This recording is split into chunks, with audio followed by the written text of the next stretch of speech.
First Lieutenant Casey Ford had heard the name 100 times at flight school. Always whispered, never explained fully, the way legends get passed down until nobody remembers which parts are true. Call-signed Reaper, the instructor who lost an entire training squadron in a storm over the Cascades 11 years ago. 4 aircraft down, 3 pilots dead. Blamed for a decision that ended careers and, some said, should have ended hers too. She had vanished from active service not long after, and cadets like Casey grew up believing her name meant one thing above all else: catastrophic failure wrapped in a call sign nobody wanted assigned to their radio channel. If you've ever judged someone by the worst story ever told about them, what happens next in this cockpit is going to make you rethink every reputation you've ever accepted without question. The emergency began, ordinarily enough, the way most disasters do, with a routine transcontinental flight suddenly reporting a catastrophic hydraulic failure at 34,000 feet, control surfaces sluggish, weather closing in fast from the west, nearly identical conditions to a storm system from 11 years earlier that still haunted every veteran controller in that airspace. 2 F-22s were scrambled to fly escort and relay visual damage assessments back to the stricken airliner's crew, Casey Ford in the lead seat, her wingman Miguel Ortiz close behind, both of them barely 3 years out of flight school and suddenly responsible for 200 lives they'd never even meet. When command patched in an emergency consultant to walk the young pilots through storm conditions nobody currently on duty had ever actually flown through, the voice that came over the channel introduced herself simply, "This is Reaper. I flew this exact system in night. Talk to me."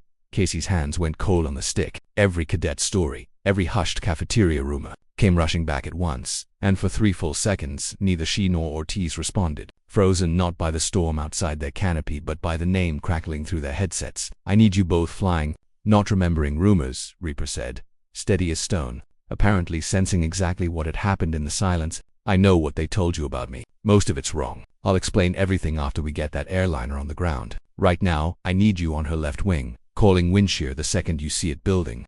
Something in the calm authority of her voice cut through 11 years of legend, and Casey found her hands moving again, following instructions from a woman she'd been taught to fear, watching in real time as Reaper guided the airliner's captain through a controlled descent no manual had ever fully covered, using knowledge earned the most painful way possible, from the exact storm that had once taken everything from her.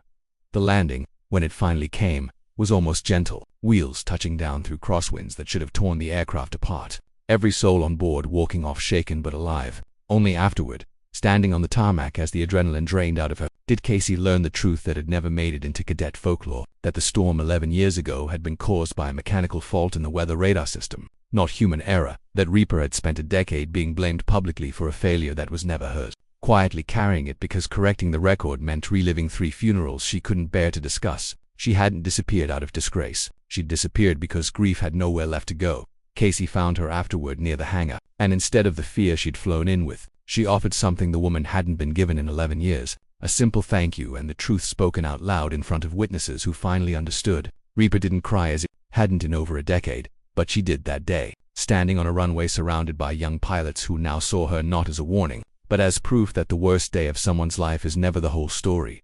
If this story reached you, remember there's likely someone in your own life carrying a reputation they never deserved, quietly living with a truth nobody bothered to ask about. Be the person who asks. Share this story with someone who needs to hear that redemption is still possible after the worst has already happened. Tell us in the comments who deserves a second look. And never assume you know someone's whole story from the rumor that reached you first.